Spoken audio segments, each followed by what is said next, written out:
He glanced casually across the dark lake, towards the impenetrable black wall of trees, on the opposite shore.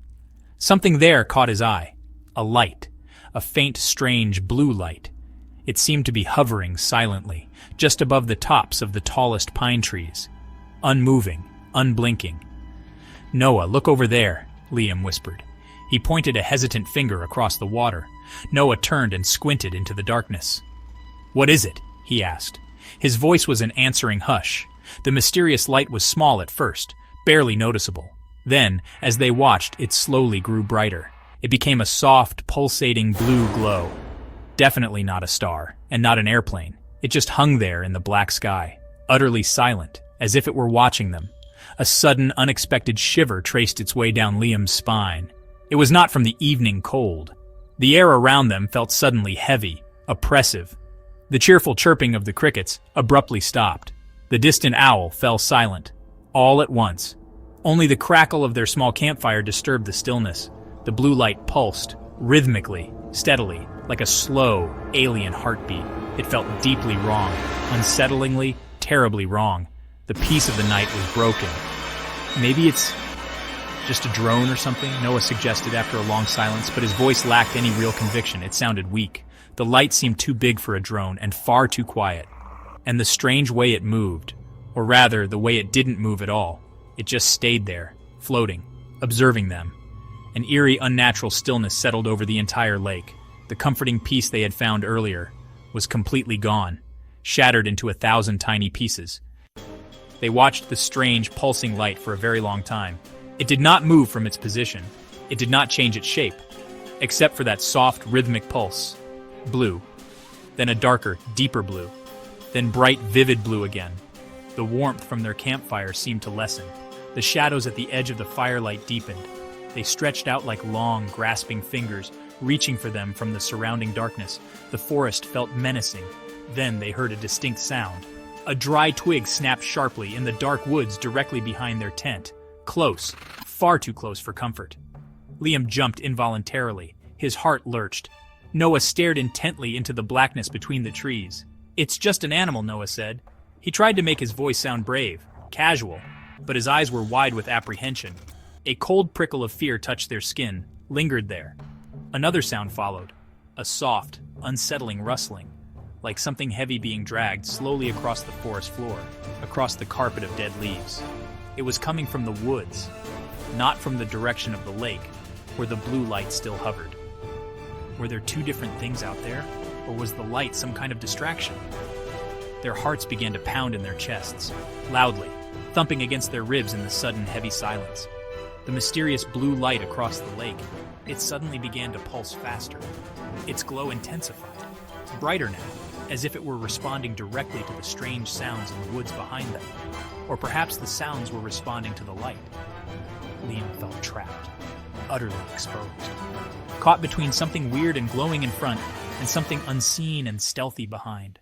The night was no longer their friend. It had become a source of growing terror. A cold, damp mist began to rise slowly from the lake's surface.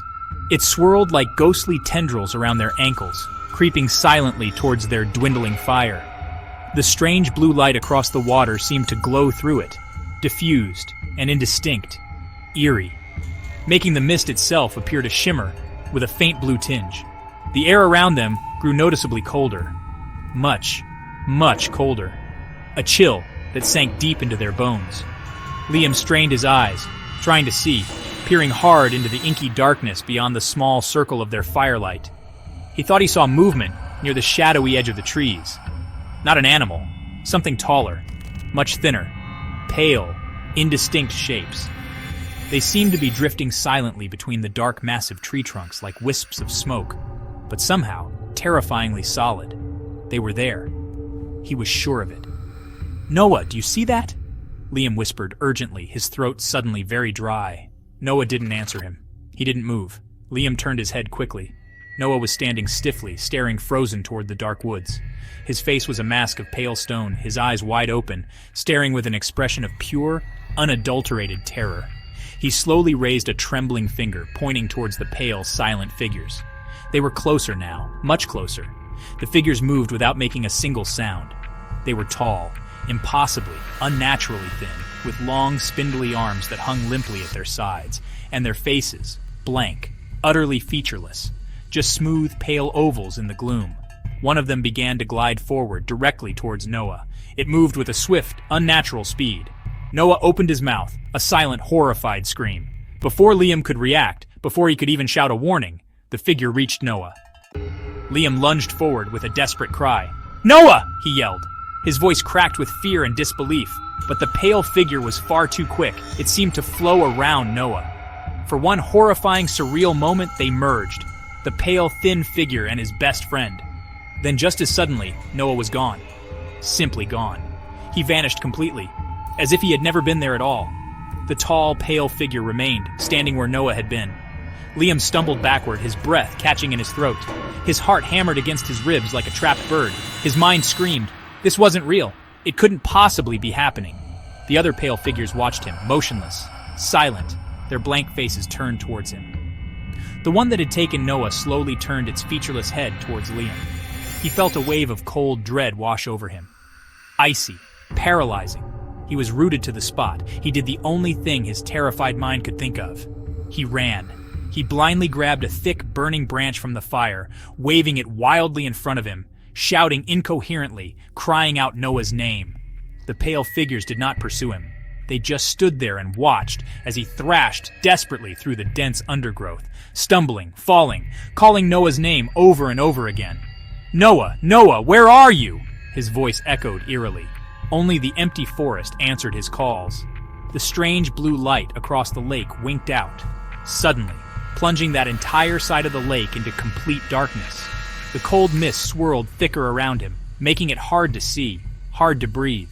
Liam searched frantically for hours, pushing through the dark woods until the first faint hint of gray dawn. He found nothing, no sign of Noah, no footprints, no trace of the pale figures, just the cold, silent, empty woods. Liam drove back to the city the next morning, alone. He was numb with shock, grief, and terror. He didn't know what to tell anyone. Who would possibly believe his story? Pale, featureless figures? A mysterious blue light? A friend who vanished into thin air? He felt like he was going crazy. But the bone-chilling terror was undeniably real. The empty passenger seat beside him was agonizingly real. Noah was truly gone. Forever. He went to the local police station. He tried to explain what happened. They listened politely, took down his statement, but their faces clearly showed their disbelief. "He probably just wandered off, son," one of the officers said, not unkindly. "Or maybe you two had some kind of argument." Liam shook his head vehemently. He tried to describe the light, the silent figures, the abduction. They promised to send a search party to the lake, but he knew deep down they wouldn't find Noah. Several days later, his phone rang. It was an unknown number. He hesitated, then answered. Only static greeted him at first, a harsh crackling sound. Then through the noise, a voice. Faint, distorted, garbled and weak, as if it were coming from a very, very long way away. "Liam, they see you. They know." It sounded like Noah's voice, but broken, fading in and out. Then, the line went dead. He frantically tried to call the number back. There was no answer. Strange, unsettling things began to happen in his small apartment. Lights would flicker on and off by themselves. Doors would creak open slowly, even when there was no wind, no draft. Shadows seemed to move and shift in the corners of his eyes. When he turned to look, there was nothing there. He started hearing faint whispers late at night, when everything was quiet, just out of the range of clear hearing. He felt watched, constantly, a pair of unseen eyes on him. Liam found it impossible to sleep. He couldn't bring himself to eat. Every dark shadow in his apartment looked like a tall, pale figure. Every unexpected, unexplained noise made him jump out of his skin. He started keeping all the lights on, all through the night. He nailed his windows shut, taped heavy curtains over them, but the pervasive feeling of dread only grew stronger. It was inside him now, a cold, tight knot of inescapable fear consuming him. He thought constantly about the pulsating blue light, about the silent, watching figures by the lake. He replayed Noah's garbled, terrifying warning in his mind. Over and over. They see you. They know. What did they see? What did they know? He felt like he was next on their list. He knew with a chilling certainty that he was next. It was only a matter of time. The horror of Whispering Pines Lake. The woods had somehow followed him home. One dark evening, Liam's next-door neighbor heard a loud crash.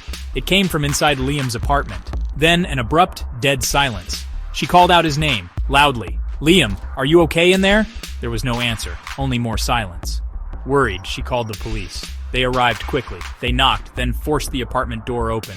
The small apartment was empty. A window was shattered. Broken glass lay on the floor, broken from the inside. Liam was gone. No trace of Liam was ever found. Just like his friend Noah, he had vanished, as if into thin air.